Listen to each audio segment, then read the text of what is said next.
اما بعد، تذکرہ سلف کے عنوان سے جو سلسلہ جاری ہے، اس کی پچھلی کڑی میں اموی خلیفہ ولید بن عبد الملک سے متعلق کچھ باتیں آپ کے سامنے رکھی گئی۔ ولید بن عبد الملک کے زمانے میں 4 اسلامی سپہ سالاروں نے بڑی شہرت حاصل کی اور ان کے ذریعے سے اسلام کو دنیا کے مختلف حصوں میں پہنچنے کا موقع ملا۔ یہ 4 مشہور جرنیل اور سپہ سالار کون ہیں؟ تو ایک ہے قتیبہ بن مسلم، دوسرے ہیں موسیٰ بن نصیر، تیسرے محمد بن قاسم اور چوتھے ہیں طارق بن زیاد۔ اور بھی سپہ سالار تھے، لیکن ان کی کوششوں کی وجہ سے اور کارناموں کی وجہ سے زیادہ شہرت ملی ہے۔ محمد بن قاسم سے متعلق کچھ باتیں آج آپ کے سامنے رکھنے کی کوشش ہوگی۔ محمد بن قاسم کے سلسلے میں یہ بات بعض لوگوں نے لکھی کہ وہ حجاج بن یوسف کا بھتیجا تھے، اور بعض لوگوں کے یہاں یہ بات پڑھنے کو ملی کہ چچا زاد بھائی تھے۔ تو جو بھی ہو، بہرحال رشتہ 75 ہجری میں محمد بن قاسم کی پیدائش ہوئی ہے طائف میں۔ حجاج بن یوسف جب عراق کا گورنر بنا ہے تو اس کے ذریعے سے اس کے خاندان اور رشتہ دار کے لوگوں کو، بہت سارے لوگوں کو ترقی ملی ہے۔ تو محمد بن قاسم کے والد قاسم کو حجاج نے بصرہ کا گورنر بنایا۔ تو اس طرح جو ابتدائی تربیت ہے محمد بن قاسم کی بصرہ میں ہوئی، لیکن ابھی عمر زیادہ نہیں ہوئی تھی کہ والد کا انتقال ہو گیا، اور پھر غربت کا زمانہ آ گیا، اور غربت کی وجہ سے یہ موقع نہیں رہ گیا کہ دینی اور علمی میدان میں آگے بڑھے۔ تو سپہ گری یعنی فوجی مشق وغیرہ کی چیزوں میں دلچسپی لی، اور دمشق میں رہ کر فوجی ٹریننگ حاصل کی، اور انتہائی کم عمری میں بڑا نام پیدا کر لیا۔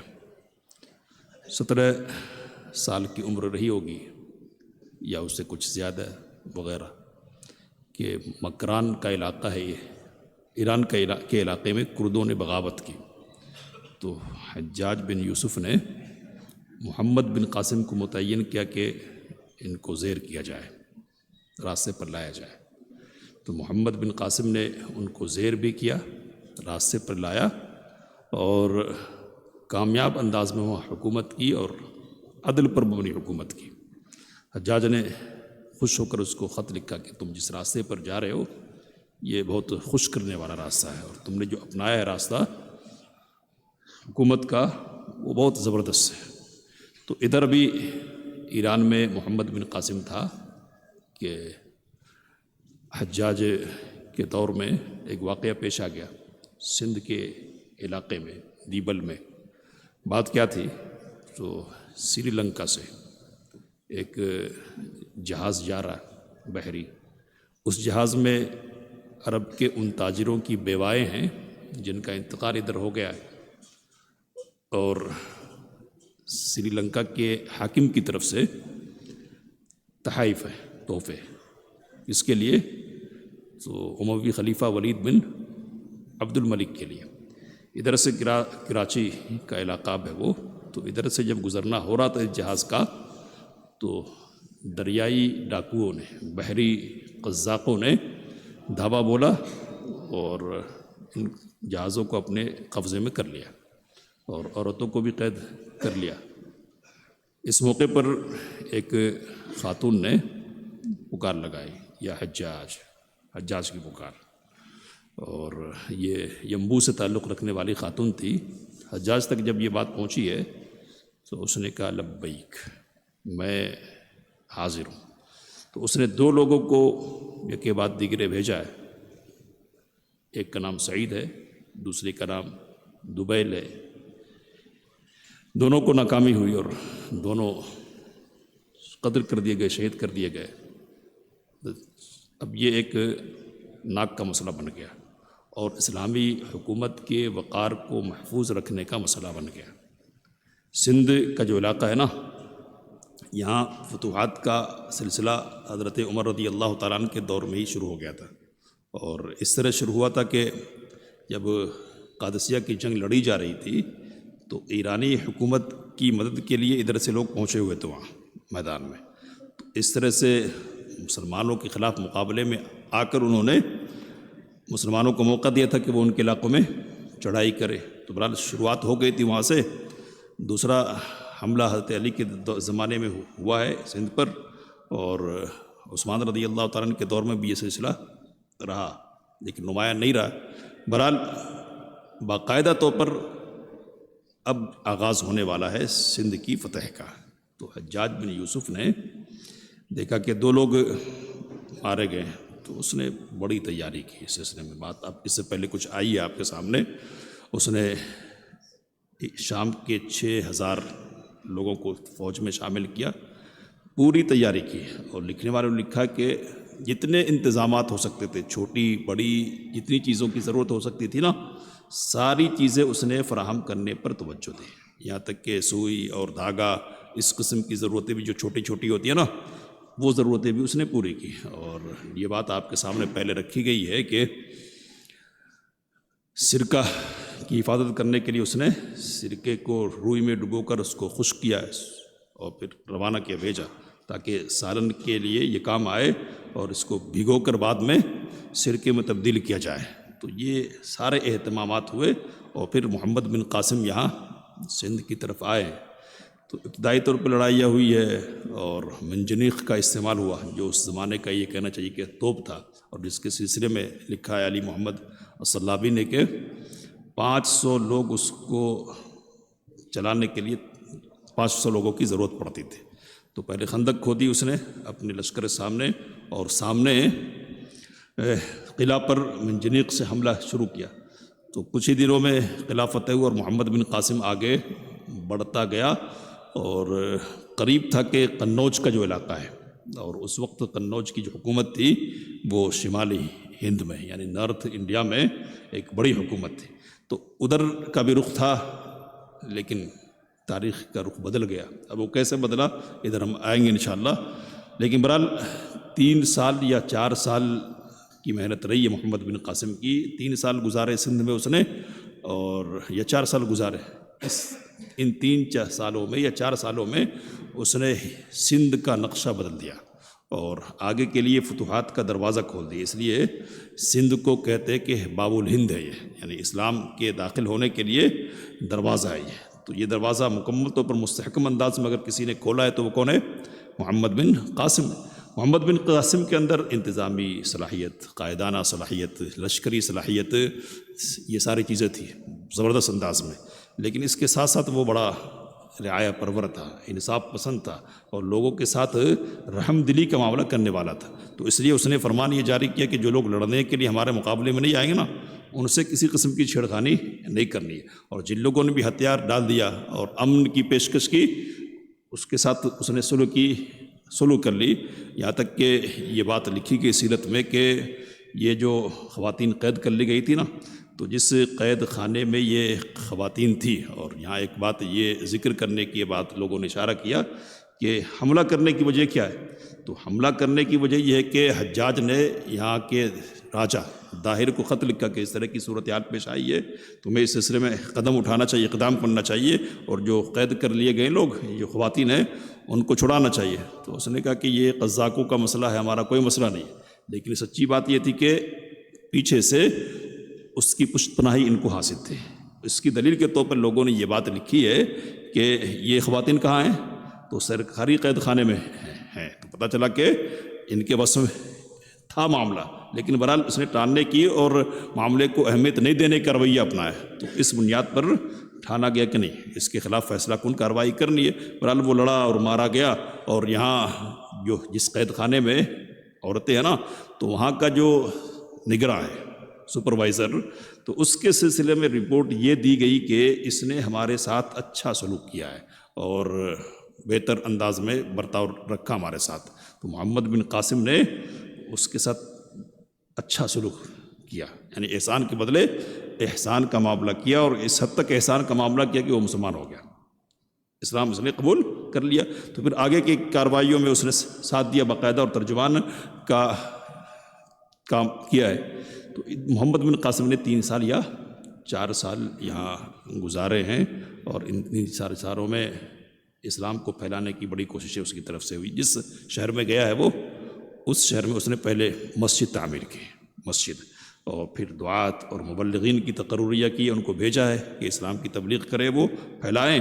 اور عدل وغیرہ ظاہر سی بات ہے کہ یہاں کا جو نظام تھا نا وہ پرانا جو اب قائم ہونے کی کوشش ہو رہی ہے، ظلم پر مبنی نظام، تو اس نظام کو ختم کیا. تو یہاں کے جو غیر مسلم حضرات تھے انہوں نے بھی محمد بن قاسم کا استقبال کیا. اب میں نے یہ کہا کہ تاریخ نے پھر پلٹا کھا لیا، اور اللہ کی مشیت ہوتی ہے، اللہ کے اپنے فیصلے ہوتے ہیں. بہرحال اسی اتنا میں جب ادھر محمد بن قاسم پیش قدمی کر رہا، آگے بڑھ رہا ہے، ولید کا بھی انتقال ہو گیا، اور حجاج بن یوسف کا بھی انتقال ہو گیا. اب انتقال ہونے سے معاملہ بدل گیا. کیا بدلا ہے؟ تو اب ولید کی جگہ سلیمان آ گیا. سلیمان کون ہے؟ تو ولید کا بھائی ہے، سلیمان بن عبد الملک. ولید کی طرف سے یہ کوشش ہوئی تھی کہ سلیمان کو سائڈ کر دیا جائے، یعنی اس کے بعد اس کا نمبر تھا، لیکن اس نے کوشش کی کہ نہیں، اس کو کنارے کر کے اپنے بیٹوں کو ولی عہد بنایا جائے. اور اس مسئلے میں حجاج بن یوسف نے اس کی ہمنوائی کی تھی، ساتھ دی تھی. تو ایک دشمنی کیا ہے حجاج بن یوسف سے. پھر اس دشمنی کی بنیاد پر سلیمان نے حجاج کی جگہ پر جس شخص کو متعین کیا ہے عراق کا گورنر بنا کر، وہ صالح بن عبد الرحمن نام کا شخص ہے. تو یہ شخص بھی دشمن تھا بڑا، کس کا؟ حجاج کا. اور اس کی دشمنی کی ایک بنیاد یہ تھی کہ حجاج نے اس کے بھائی کو قتل کروایا تھا، اور قتل اس لیے کروایا تھا کہ خارجی تھا وہ، تو اپنے بھائی کی محبت میں دشمنی میں تھا. بہرحال تو اب اس نے گورنر بنتے ہی اس کے رشتہ داروں کے ساتھ، اور اس کے جو لوگ تھے متعین کیے ہوئے نا، سپہ سالار ہوں یا حکمراں ہوں وغیرہ، ان کے خلاف کارروائی کرنا شروع کر دی، اور ان کو معزول کرنا، اور مختلف بہانوں کی بنیاد پر قید خانے میں ڈالنے کی باتیں شروع ہوئی. ایک بات یہ لکھی گئی کہ یہاں کا جو راجہ تھا نا، راجہ داہر، تو اس کی بیٹی نے غلط طور پر یہ بات بھجوائی سلیمان بن عبد الملک کے دربار میں کہ جب سندھ فتح کیا ہے محمد بن قاسم نے نا، تو اس نے زبردستی کرنے کی کوشش کی، مجھے ورغلایا، یعنی غلط کام پر اس نے آمادہ کرنے کی کوشش کی وغیرہ. تو اس کی تحقیق کے طور پر محمد بن قاسم کو بلا لیا گیا، قید خانے میں واسط کے ڈال دیا گیا، اور ایک روایت کے مطابق یہیں قید خانے میں رہتے ہوئے محمد بن قاسم کا انتقال ہو گیا، اور ایک روایت کے مطابق کہ نہیں، قید خانے سے آزاد تو کیا گیا لیکن اس کو باہر کسی نے قتل کر دیا. تو بہرحال بعد میں اس عورت نے اعتراف کیا کہ نہیں، میں نے جو بات کہی تھی نا وہ غلط بات تھی. لیکن یہ بدقسمتی رہی ادھر کے علاقوں کے لوگوں کے لیے کہ محمد بن قاسم کی رعایا پروری کا مزہ چکھنے کا موقع ان کو نہیں ملا، اور اسلام اور آگے بڑھتا تھا، یہ سلسلہ رک گیا. تو اس میں غیروں کی سازش بھی ہے اور اپنوں کی نادانیہ بھی ہے، پرخاش ہے آپسی، کہ اس کو اسلام کو نئی پھیلنے کا ذریعہ بنا دیا گیا. بہرحال محمد بن قاسم ایک نام ہے، اور علی محمد الصلابی نے لکھا کہ جن لوگوں نے محمد بن قاسم کے خلاف اقدامات کیے نا، آج ان کو کوئی جانتا نہیں ہے، اور وہ اپنی موت مر چکے، بلکہ زندہ تھے جب بھی مر چکے تھے. لیکن یہ جو نوجوان ہے جس نے کم عمری میں اپنی جان کھو دی، یہ آج بھی زندہ ہے، لوگوں کے دلوں میں زندہ ہے، اور اس وقت بھی زندہ تھا جب وہ یہاں سے جا رہا تھا، اور تاریخ نگاروں نے یہ بات لکھی کہ یہاں کے لوگ رو رہے تھے، اور باقاعدہ طور پر یہاں کے لوگوں نے اس کا بت بنایا اور بت بنا کر پوجا کرنے کی بات کی۔ محمد بن قاسم نے کہا کہ یہ تو نہیں ہونے والا۔ بہرحال تو یہ سب کچھ ہوتا اور آگے بڑھتا تھا اسلام سندھ سے اندر کی طرف، لیکن اللہ کی مشیت کی بنیاد پر کیا ہے کہ محمد بن قاسم کو مار ڈالا گیا، اور اسلام کے ایک بڑے فاتح کی پیش قدمی رک گئی، اور اسلام کو اس سے یہ کہنا چاہیے کہ نقصان تو بہرحال پہنچا۔ میں پڑھ رہا تھا، میں نے دیکھا کہ یہاں ہر طرح کی بدماشی ہے نا تاریخ میں، وہاں یہ بدماشی بھی ہم کو دیکھنے کو ملی ہے کہ یہاں بھی یہ بات لگانے کی کوشش کی کہ محمد بن قاسم کا جو حملہ تھا نا سندھ پر، وہ اسلام کے لیے نہیں تھا۔ کس کے لیے تھا؟ تو اموی حکومت کو آگے بڑھانے کے لیے اور اموی حکومت کی ناک بچانے کے لیے۔ تو اموی حکومت اموی کر کے ایک فوبیا تیار کیا گیا، تو اس کو یہاں بھی ریپیٹ کرنے کی کوشش ہو رہی ہے۔ لیکن بہرحال یہ یاد رکھنا چاہیے کہ اس طرح حجاج کے سلسلے میں غلط باتیں پھیلائی گئی نا، یہاں بھی غلط اشاعتیں ہیں، اور محمد بن قاسم بہرحال ہمارا ایک ہیرو، اور اس لائق ہے کہ اس کو یاد رکھا جائے اور اس کا مطالعہ کیا جائے، اور خاص طور پہ پڑھا جائے کہ اس سے اسلام کی اسپرٹ، اس کا عادلانہ نظام، اس کا قائدانہ نظام اور لشکری جو نظام ہے نا، وہ ہمارے سامنے آئے گا۔ اس اسپرٹ کی بنیاد پر اتنی کامیابیاں ملی ہیں، کون سی خوبیاں تھیں کہ جن کی بنیاد پر یہ لوگ آگے بڑھے ہیں۔ اللہ سے دعا کہ باتوں کو سمجھنے، اس کام لینے کی توفیق عطا فرمائے۔ آمین، وآخر دعوانا الحمدللہ رب العالمین۔